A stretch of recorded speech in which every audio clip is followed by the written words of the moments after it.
Perfect. So my name is Wilhelm Appatheker from Schwartzwalt, and today we're going to talk about documentation and citation. The goal of the class today is to get people who are a little scared of documentation or who routinely don't submit documentation because they're a little intimidated by it to get going and produce something that they can turn in with their ANS, because it's always better to have something that tells people who you are, what you're doing, and what your art is about. My email is right there in case you need to contact me or have any questions, comments, please feel free. All right. So you have something. We're assuming we're not going to talk about new hobbies today because we probably have enough of those, but we're assuming you have something that you're going to turn into an ANS competition or share in some way. And you're sitting there and you have the thing in hand, whatever it may be. And you're thinking about, well, maybe I should do documentation. Maybe it's a lot of work. So we're going to kind of pare that down, make it simple. I'm just going to start with really simple steps. It's going to be done on a piece of paper. I'm going to assume you're doing it ahead of time on Word or a similar program. But you could also just scroll this out on a piece of paper, note card. Just start by writing down 3 questions: what, where, and when. And start from that point. It gets something on the page and gets you over that little bit of writer's block of staring at a blank page. Now, I heard this a little while ago, and it kind of stuck in my head. Replace the W's with T's. So what, it's that; where, it's from there; and when, it's from then. So put something, what it is, where it's from, and roughly when it's from. And we'll give you some prompting questions on the next page. And then put some stuff in there. Make a few sentences, even if it's a few words, partial sentences, whatever you can. Just start putting something on the page. If it's a piece of pottery, say, this is a bowl. It is Roman, kind of. Just put something on the page so you have some starting sentences. Now, once you have those few partial sentences or facts on there, make an your email in the header or footer. Just put it on there so you get it on there and don't forget. Okay, so it should look fairly sparse document, just a few things on there. And then start filling in your what, where, and when. So what did you make? Is it a tool? Is it food? Is this a life-size thing or a model? What do you do with it? Does it do other things? Does it have a container? Is it a container? Does it come in other forms, flavors, or materials? Where is it from? And this just isn't, came from Germany, but is it something to be used in a home? Is it outside, to be used on a farmstead, inside or outside? Is this a single item, like a beaded cape from one pope during the 14th century? Or is it, say, a chisel, which is a common tool that was used by pretty much everybody? Is there a cultural or ethnic connection? Is it Eastern Orthodox? Does it only be used by the royal family of Scotland? Is this something that was housed in a royal collection and passed down through the ages? Was it found in a dig? In which country was it found in? And what period was that dig from? And then when? Was it something that was used once? Royal crowns are a great example of this. Or was it something that was just made over a long period of time? Farmhouse ales in England are a great example. Didn't really change for 400 or 500 years. Are there more than one examples or a range of years from which it was found, or is it one specific one? And is this related to, say, empires or rulers? Is it from Queen Elizabeth I era?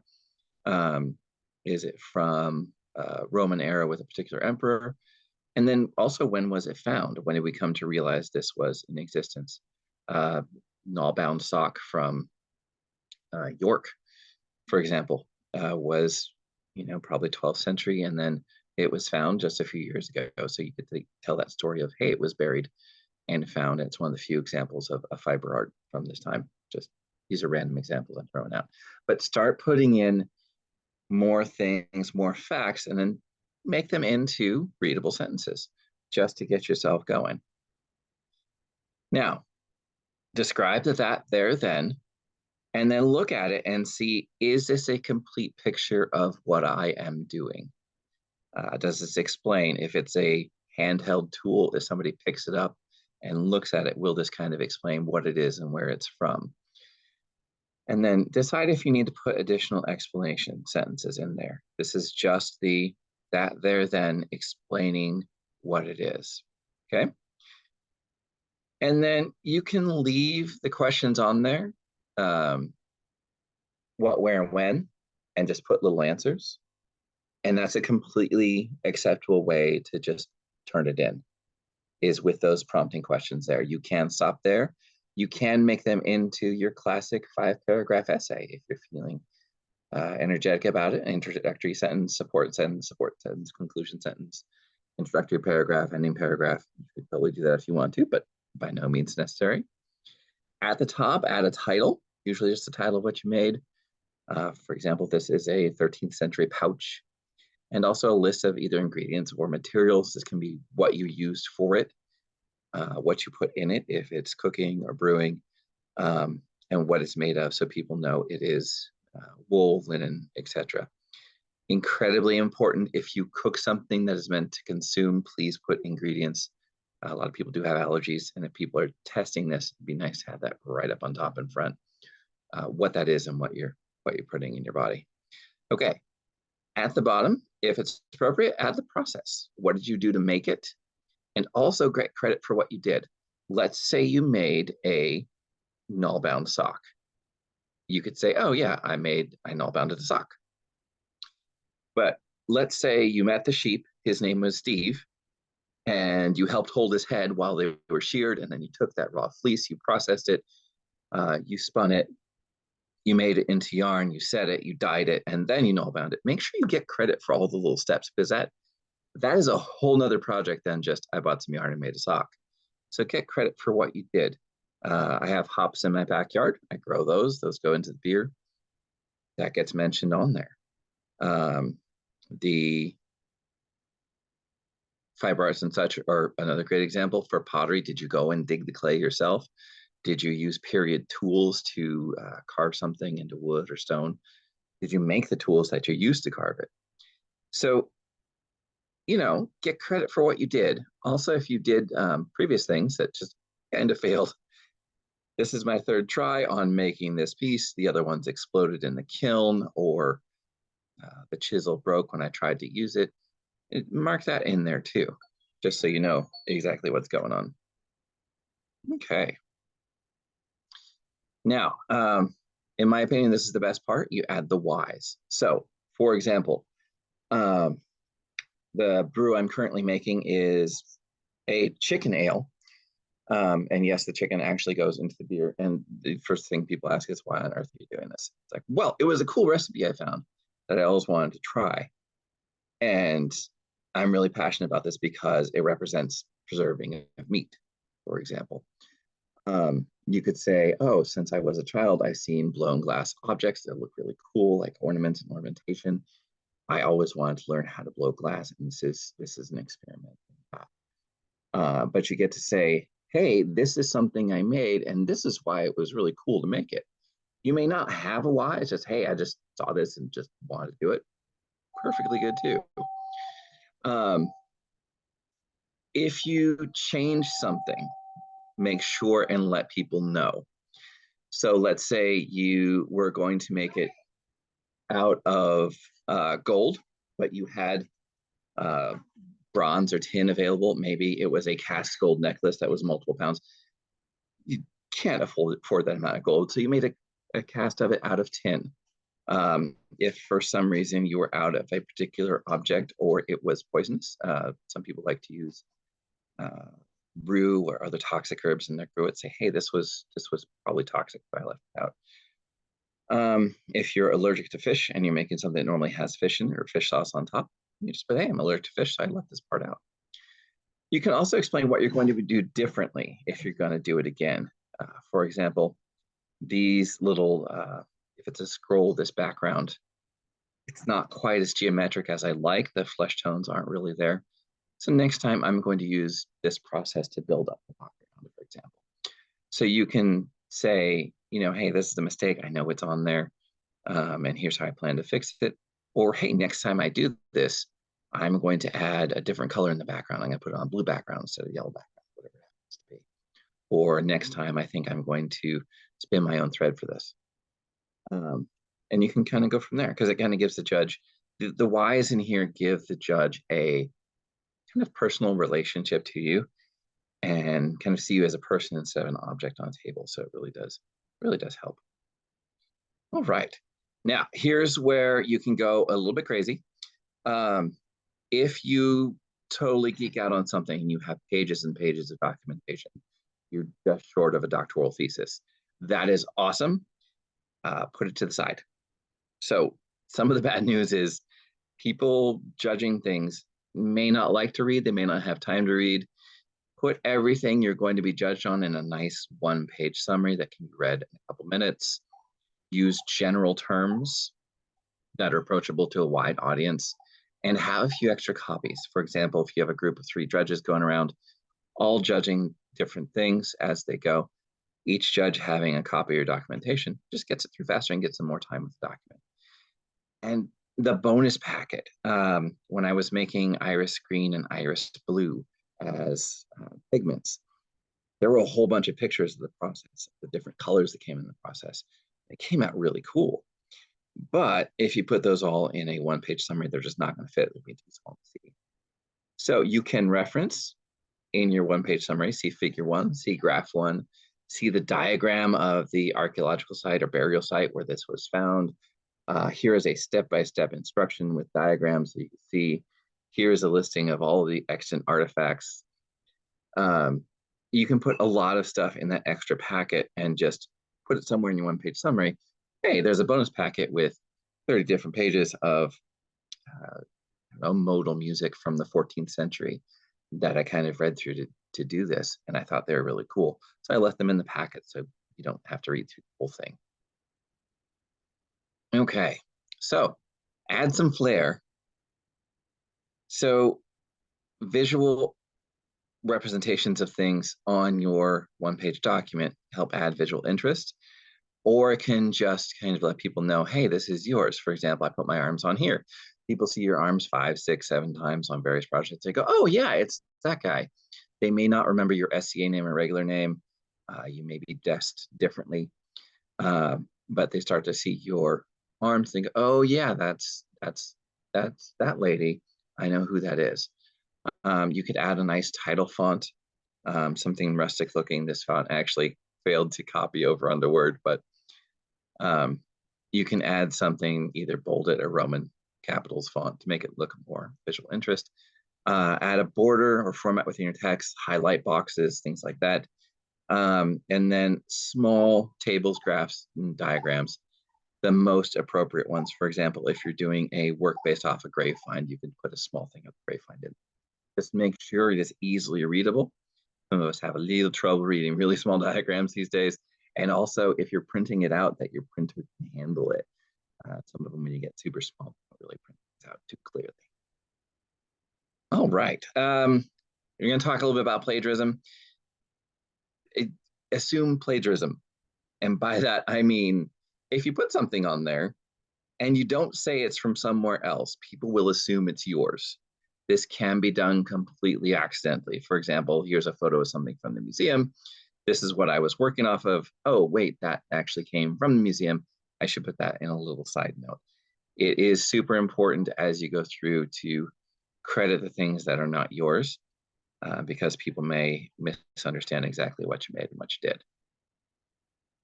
All right, so after people are done with their work, a lot of times there will be a question of whether or not to add citations. So citations strengthen your position. If you are submitting something and people want to know, is this something you just kind of created? Is this something that's an exact replica?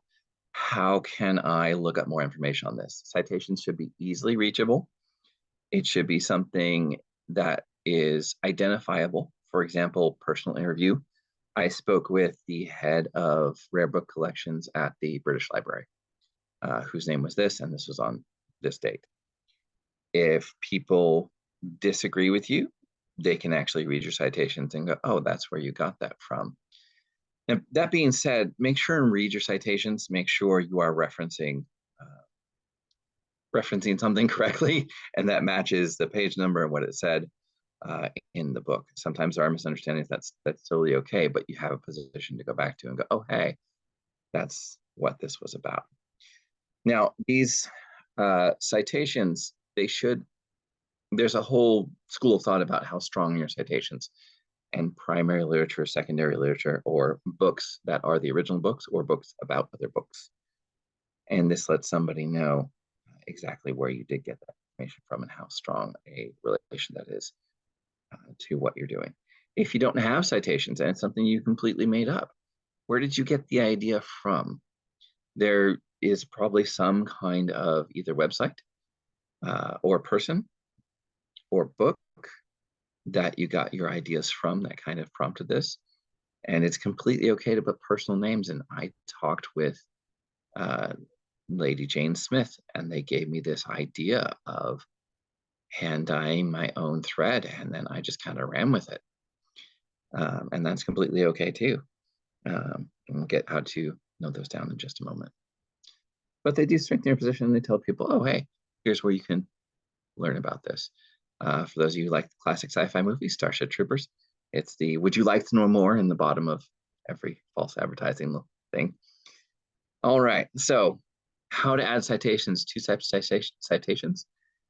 Footnotes, usually they're in a smaller font, superscript. I put on there how to use it. You can use asterisks after two asterisks, which is just really hard to see.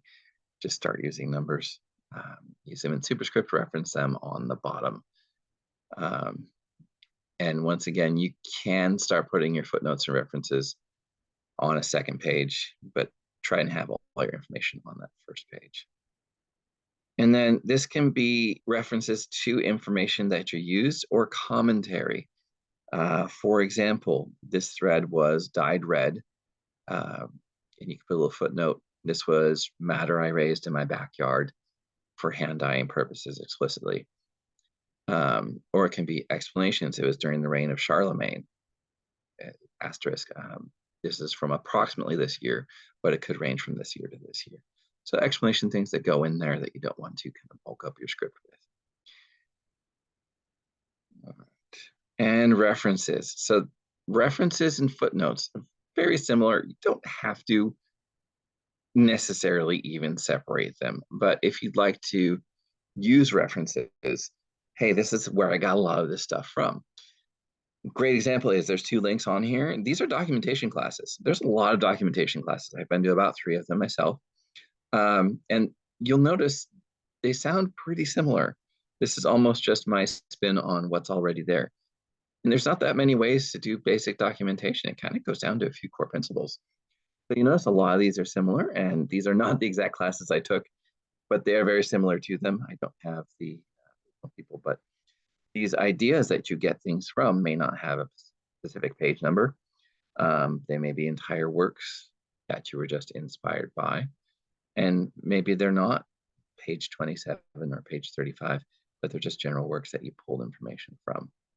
And these don't necessarily have to be numbered. You could just put references at the back. And then when you put those references in, you can also reference people by name and what date they interviewed. Okay, this was Laurel so-and-so, and I talked to them on this date, and they filled me in on the complete process of making black pigment from beginning to end. That is completely okay. You can cite people, just what their name was, what date they're interviewed. You can reference websites very easily by cutting and pasting and putting what date you accessed. It's really easy to see on something like Wikipedia, oh, hey, this website says something completely different. Well, CNN had a different headline yesterday, and if I cite that on the main webpage, it'll be different when you go back to it.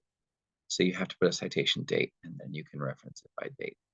A lot of wonderful work is being done with personal blogs, and you can access dates that way, and they may change what appears on the front of the page over time.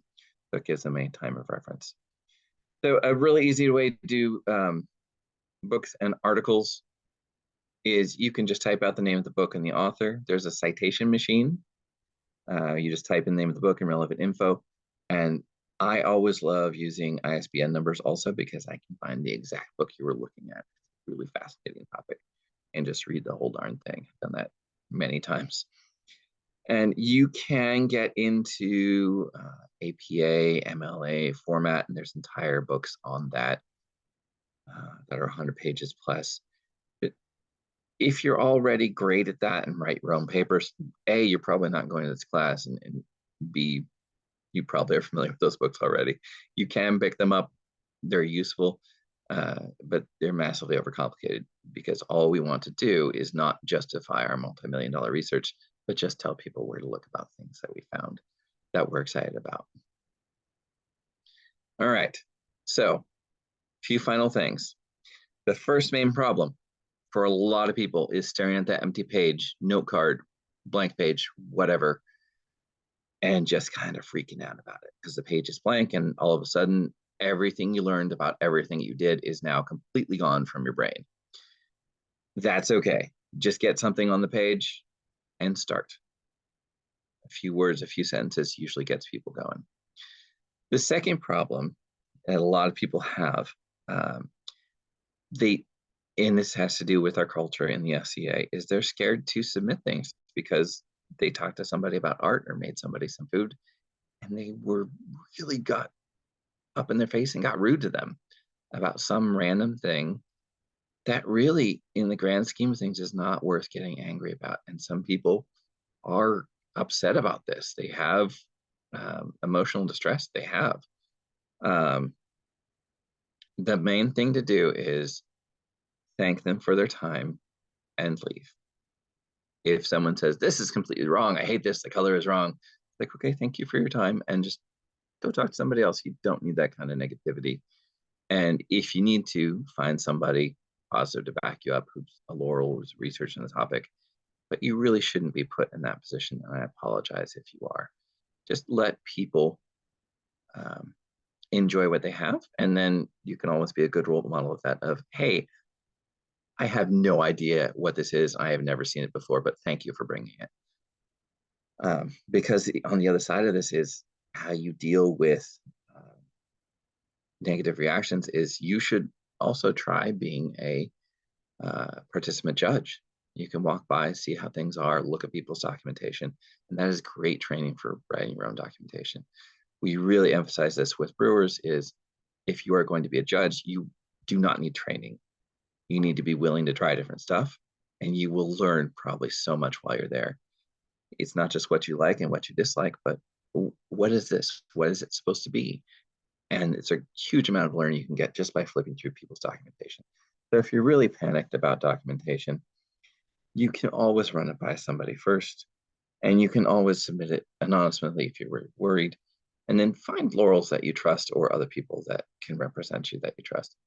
If you're uncomfortable, they can always kind of act as a screen between people. Unfortunately, it does happen, but please don't let that stop you from submitting your art. Okay, and just a quick recap, something is better than nothing. A note card with some ingredients on it and what it's called is so much better than having something on the table you just can't identify. For example, if you made hummus, hummus looks really weird just sitting on a table. But if you put a little sign by it saying, this is hummus with this stuff in it, it makes a lot more sense all of a sudden, and people are much less afraid of it and more willing to try it. You are doing this to have fun and share things with people, and really that should be the basis for your submission for documentation. It's telling people what you did and relating to them so they can be excited about it too. And it's really just sharing these things that you learned. If it's a tool, if it's a dish, if it's brew, or just something shiny, just get it out there and tell people about it.